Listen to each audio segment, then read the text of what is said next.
पण नात्यात इगो का पाहिजे? नात्यात कसला अपमान? म्हणजे एखाद्याने तुमच्यासाठी 100 गोष्टी चांगल्या केल्या ते तुमच्या लक्षात नाहीयेत. एक गोष्ट वाईट केली, ती तुमच्या लक्षात आहे. याचा अर्थ काय होतो, की त्या 100 गोष्टी तुमच्या त्या महत्वाच्या नाहीयेत. हा चुकलाय कुठं आणि मला सापडलाय. सगळ्यात जास्त कारणीभूत ते आहेत. मी उद्या जर भविष्यात मला अशा त्या रीलवाल्या ज्या ताई किंवा जे बाबे आहे ते भेटले, तर त्यांना मी वेगळ्या प्रकारे दंडवत घालणार आहे. कारण काय झालंय बाबांनो, एक तर मध्ये मला तो असा इन्स्टाचे मी रील्स पाहिल्या. काउन्सिलरच होता, मॅरेज काउन्सिलर.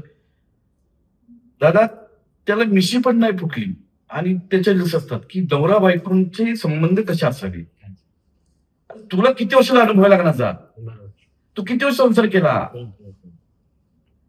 मी सगळ्यांना म्हणजे माझे बंधू भगिनी जे आहेत, फॅन नाही म्हणत, माझे सगळे मित्र, सगळे बंधू भगिनी एकच सांगेन, नात्यात गोडवा असू द्या, नात्यात प्रेम असू द्या, नात्यात कौतुक असू द्या, नात्यात जिव्हाळा असू द्या, नात्यात एकमेकांच्या चुका पोटात घ्यायची एक हिंमत ही असू द्या. कारण मुद्दा काय आहे, माणसं लागतात.